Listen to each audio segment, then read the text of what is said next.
Good morning, good afternoon, good evening, whatever time zone you may be listening.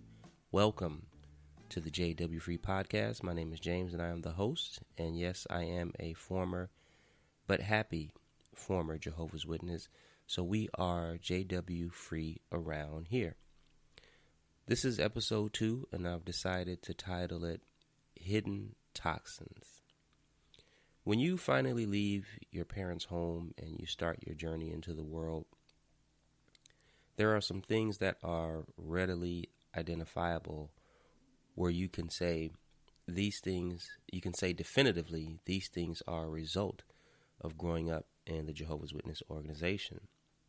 And one of those things is guilt. Did I bring shame on my parents' name for leaving? Did I bring reproach on Jehovah's name for leaving? Did I bring reproach on the name of the governing body for leaving? So that's one of the things that across the board when people leave that they have to deal with in their mind that came from that. You know the fear of stepping out into this big world after being in a cocoon of doom, meaning their philosophy on destruction and Armageddon constantly being, bombarded into your mind as a child. Again, this is for people who are born and raised in this. And you're unleashed out into the world. There's some fear there because you don't really know what you're heading into. And maybe not even so much that, right? But it's being told that the world is wicked and Satan and his demons are looking to devour someone and all that kinds of stuff, right? So everybody's demonic, and so you're in fear of everyone, right? And then for me, I think something that was specific to me was impatience. I think subconsciously, because that imminent day of Armageddon is always there throughout childhood, that when I became an adult, I was always moving very quickly, trying to establish or find the thing that I do best, better than anyone else on the planet, trying to find that thing, trying to monetize it, right? So I made a lot of bad decisions.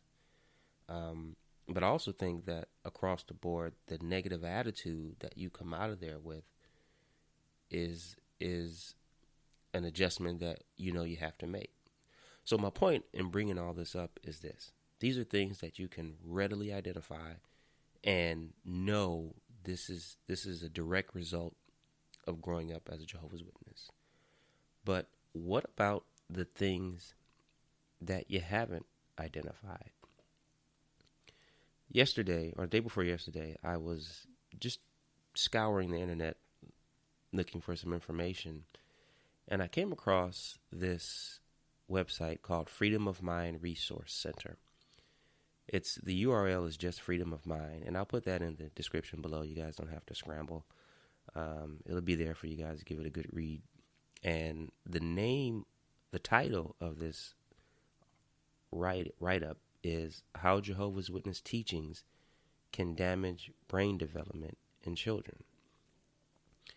And about halfway down the article, there was a section titled Exposure to Adversity. And the two paragraphs that we're going to be jumping in and out of are based around Dr. Nadine Burke Harris. She is a pediatrician. She's actually the first Surgeon General of California. I did not know that.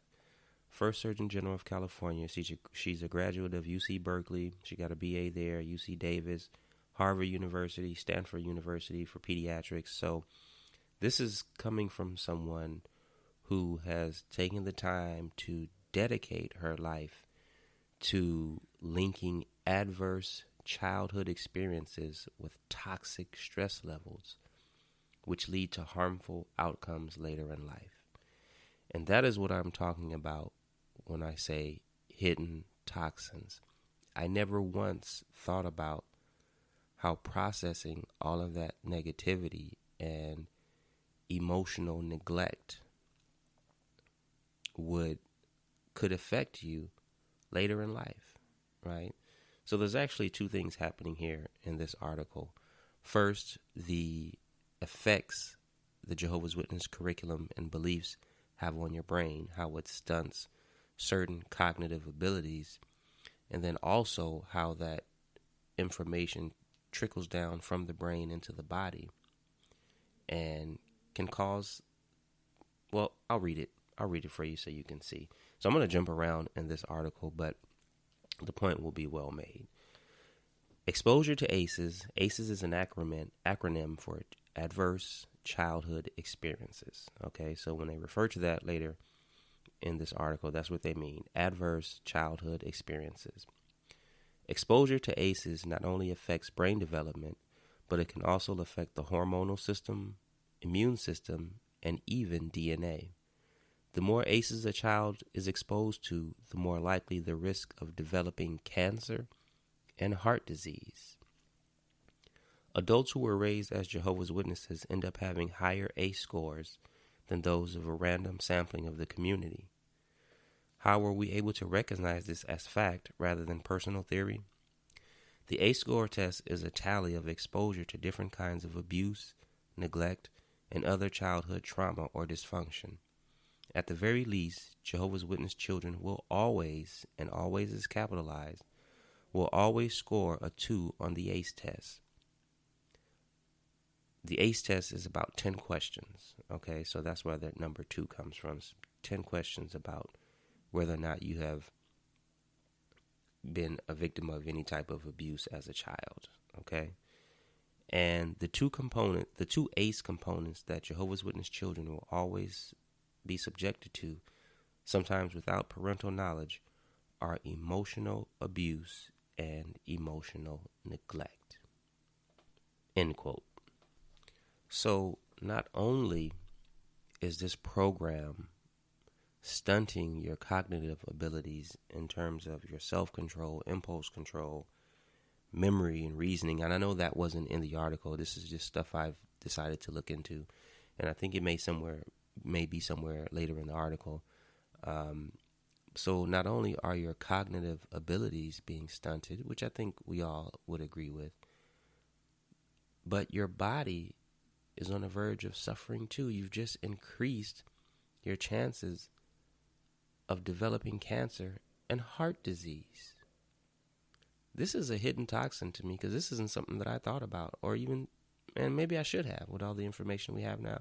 Maybe I should have, but it just wasn't at the forefront of my mind that as a child processing all that stuff, you have just been set up for an increased risk in cancer and heart disease and probably other maladies. Now, and I also want to tell you that this article was written specifically, as you can tell by the title, for Jehovah's Witnesses. I'm pretty sure her, Dr. Harris's work is probably applicable globally, I'm pretty sure. But this is written specifically for Jehovah's Witnesses. Now, if you are a current witness with children, without children, if you are not a witness and you have children, or you do not have children, this should be alarming to you. To know at face value that this program isn't any good, and then to start to do a little research to find out that you are risking, I said it 3 times, yes I did, risking your health to stay involved with the health of your children and you, to stay involved in this business. That is crazy to me. And maybe you didn't know. I didn't know. But now you do. And we need to pass this on. These aren't my words. These are coming from California Surgeon General. The Surgeon General is saying this to you guys. Again, this is someone who's dedicated 20, probably 30 years to this. With the degrees to go along with it. And she's at the top of the food chain in terms of politics here in California. She's pretty close to being at the top of the food chain. So I'm pretty sure she knows what she's talking about. These aren't my words. And when you have time, be sure to check out Dr. Harris's TED Talk on YouTube. I will put it, of course, in the description for you guys to see. But be sure to check that out so she can explain it a little bit better than I could. Now, I want to interject a question right here, specifically to Jehovah's Witnesses who are here listening. Is stunted cognitive abilities, increased risk of cancer, broken families, dehumanized, fatigued souls, is this what your God Jehovah is dispensing to your governing body members in New York? Is this what he or she or it is doing? Is that something you want to stay a part of? Is that something that you can rationalize in your mind right now? Yeah, this is Jehovah's will. This is God's will. Do you believe that? Really? Really? If the stories you are basing your life on about this God, this religion, are true, your loving God is dispensing horror throughout the earth. And listen to what I'm saying to you. This is not about if there is a God, because ultimately we don't know. Do I believe there's something that governs this earth? Yes. Do I believe it's what we're told? No. Right? But something governs this. I'm pretty clear on that. We just don't know. But what you believe is that this loving God is dispensing all this horror. Think about what I'm saying to you. You can't show me any of the good.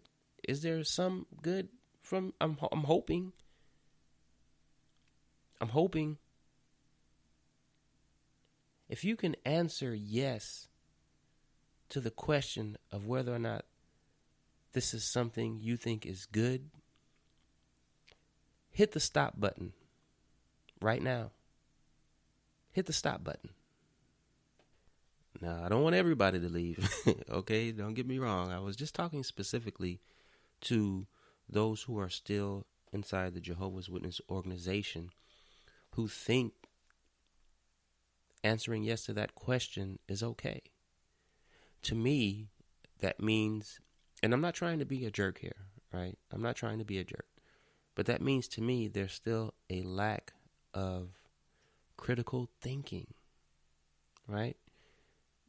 The Jehovah's Witness organization has convinced you that the very God you believe in, who created your body and gave you the brain that you have, one of its functions is to process information. And they have convinced you that processing the information from the God who gave you the brain is wrong. Think about what I'm saying to you. I'm going to say that a lot. Think about what I'm saying to you. The God that you love created your brain. The God that you love doesn't do anything without a purpose. The God that you celebrate and trust and have faith in gave you an apparatus to help you. So to me, this means there's a lack of critical thinking.